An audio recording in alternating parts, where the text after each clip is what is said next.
बस्ती के ग्राम सभा बगही में प्रधान पर सरकारी धन के दुरुपयोग का आरोप लगा है। गांव वालों का कहना है कि प्रधान और उनके परिवार ने 25 वर्षों तक ग्राम पंचायत पर कब्जा जमाया हुआ है और सरकारी धन का दुरुपयोग किया जा रहा है। जब गांव वालों ने इसकी शिकायत विभागीय अधिकारियों से की तो प्रधान और उनके समर्थकों ने उन पर हमला कर दिया। कई लोगों को बुरी तरह मारा पीटा गया और एक लड़के पर जानलेवा हमला भी हुआ, जिससे उसकी आंखों से दिखना बंद हो गया। आरोप और शिकायत। प्रधान और उनके परिवार पर 25 वर्षों तक ग्राम पंचायत पर कब्जा जमाने का आरोप, सरकारी धन के दुरुपयोग का आरोप, गांव वालों पर हमले और जानलेवा धमकी देने का आरोप, कार्रवाई की मांग। गांव वालों ने पुलिस अधीक्षक और विभागीय अधिकारियों से संतोषजनक कार्रवाई की मांग की है। पुलिस ने अभी तक कोई गंभीर धाराओं में मुकदमा दर्ज नहीं किया है। आज हम उत्तर प्रदेश के बस्ती ज़िले में हैं। हमारे साथ महेंद्र जी हैं। महेंद्र जी से वार्ता करेंगे कि आज पूरे बस्ती ज़िले के अंतर्गत इस गांव में सब डरे सहमे हुए हैं, कानून से अपनी मांग कर रहे हैं, कोई सुनने वाला नहीं है, सब डरे सहमे हुए हैं। आइए वार्ता करते हैं। पहले महेंद्र जी। मेरा नाम महेंद्र कुमार है। मैं बस्ती ज़िले के उदरहा विकास खंड के बगही ग्राम पंचायत का निवासी हूँ। हमारे ग्राम पंचायत में अनियमितता बहुत बढ़ती जा रही है। ग्राम प्रधान चूँकि पिछले उनके घर में 25 वर्षों से प्रधानी है, जिसको लेकर के वो जो है अब उनके अंदर मनबड़ई जैसी प्रवृत्ति आ गई है और वो जो है अब उनके पास पंख जम चुके हैं।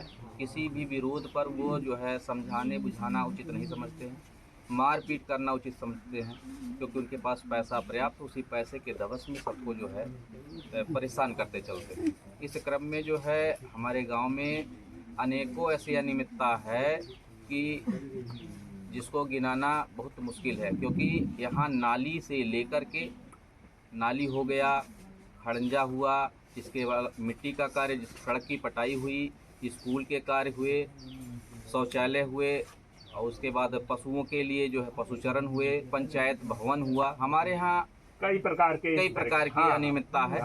पंचायत भवन जो गवर्नमेंट का एक बहुत बेहतरीन प्रोजेक्ट है, हमारे यहाँ पंचायत भवन पे बहुत ज़बरदस्त लूट हुई है। पंचायत भवन को ऐसे जगह बना दिया गया, ऐसे वीरान जंगल में बना दिया गया जहाँ कहीं रास्ता नहीं है।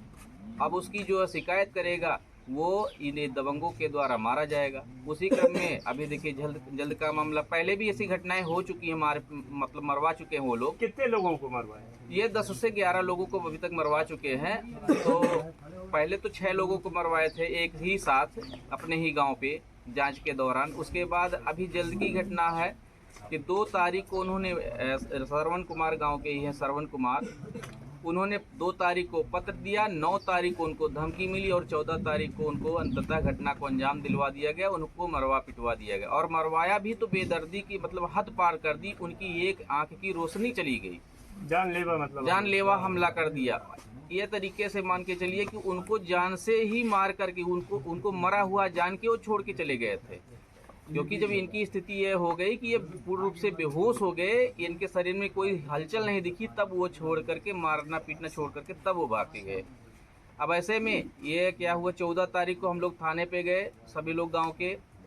14 तारीख को एसओ साहब ने मुकदमा नहीं लिखा। 15 तारीख को फिर जब उन्होंने देखा कि मामला गंभीर, काफ़ी चोटें आई हैं, तो उन्होंने सामान्य धारा में अपना जो है वही नॉर्मल धारा में उनका जो है FIR लिख दिया, लेकिन केवल खाना पूर्ति किया। लेकिन तब भी इतने बड़े घटना को घटना को अंजाम दिलवाने वाले व्यक्ति को उन्होंने गिरफ्तार करना उचित नहीं समझा। अभी तक वो जो है उन धाराओं में मुकदमा नहीं दर्ज, हाँ, जो धारा में दर्ज होना चाहिए तो उसमें नहीं दर्ज हुआ है, दूसरे साधारण धाराओं में दर्ज हो गया है और अभी तक वो गिरफ्तार भी नहीं हुआ है, अभी तक वो खुलेआम घूम रहा है। आइए आप चलते हैं, जो इनके साथ घटना घटी है उनसे वार्ता करते हैं। सबसे पहले आपका नाम जानना चाहूँगा। जी, श्रवण। श्रवण, हमको ये बताइए सबसे पहले कि आपके साथ ये घटना किस लिए, इतनी बड़ी घटना आपके साथ घटित हुई है? जी, हमारा ये जो पश्चरण बना नहीं था, इसका पेमेंट प्रदान करवा लिए थे, तो हमने शिकायत पत्र दिया, SDM के यहाँ दिया, तहसील दिवस में दिया। तो 14 तारीख को हम जा रहे थे अपने रिलेटिव के यहाँ किसी काम पे, उन्होंने लगभग 9 तारीख के करीब में धमकी दिया था हमको, बट हमने उस पर ध्यान नहीं दिया धमकी पे। 14 तारीख को जा रहे थे शाम 4 बजे, लगभग लालगंज के 2 किलोमीटर थाने के पीछे उन्होंने 8 से 9 लोग थे भिजवा कर हमें मरवा दिया। अब आपको आप कहाँ चोटें लगी? चोटें तो पूरे शरीर में लगी है, पूरा हाथ में लगा है, पैर में लगा, आँख से दिखाई नहीं दे रहा है, आँख का लेंस चला गया है। चलिए अब थोड़ा सा गांव वालों से भी वार्ता कर लेते हैं, गांव वाले क्या बोलते हैं इस संबंध में।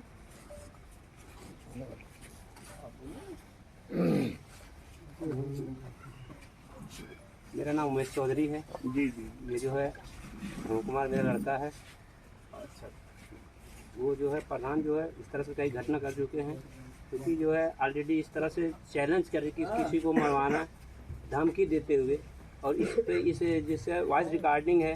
हम लोग थाना पे गए थे, जो वहाँ के जो है एक्सो साहब हैं, जो भी चीज़ें हैं उनसे बात हुई, और ये सब इसका प्रूफ देने के बाद ही कार्रवाई नहीं कर रहे हैं। और ये पहली घटना नहीं, इससे पहले भी कई लोगों के साथ ऐसी घटना हो चुकी है। और हम लोग तो ये भी कह रहे हैं कि अगर जांच किया जाए, अगर मेरी गलती निकलती है तो हमको पूर्ण रूप से हम तैयार सजा। मतलब मारपीट की वजह केवल इतनी अभी तक आपका कहना है कि अवैध रूप से गांव वालों से धन उगाही का कार्य चल रहा है, उसके विरुद्ध आवाज उठाने से जब मारपीट, भ्रष्टाचार इनकी बहुत चरम सीमा पर है, बिल्कुल गुंडे में सारी कुछ चीज़ें हैं। जब कोई शिकायत करते हैं कि गांव में काम किया जाए, काम होना चाहिए, गलत तरीके से कागज़ पे काम करवाते हैं। और जब लोग शिकायत करते हैं तो उनको जो है धमकी भी देते हैं, और मौका पा के लोगों से मरवाते हैं, स्वयं नहीं मारते। कुछ मामले में तो स्वयं अपने गाँव पर पाए स्वयं मार दिए थे पिछले घटने में। तो इसके लिए जो कानून से मांग करी है, आपने थाने में करी है, जिलाधिकारी से करी है, तो उसमें प्रधान का नाम जा रहा है या प्रधान के पुत्र का नाम जा रहा है? नहीं, जैसे प्रधान तो उनकी जो है क्या नाम? उनका नाम है श्रीमती कमलावती चौधरी, पुत्र जो है अजीत कुमार सोनू है। तो उनके जो हस्बैंड है वो ऑलरेडी जो है नौकरी करते हैं, तो घर पे कम रहते हैं, लेकिन सारा जिम्मेदारी उस लड़के का है, और यही सारा कुछ जो भी करता है यही करवाता है। आप लोगों ने देखा कि किस तरह से यहाँ गांव में प्रधान द्वारा दबंगाई का कार्य वर्षों से चलता चला आ रहा है। इस पे कानून का शिकंजा अभी तक नहीं कस पा रहा है। देखना यह है गांव वालों को न्याय कब और कैसे मिलता है। कैमरामैन रेणु गौड़ के साथ समर्थ कुमार।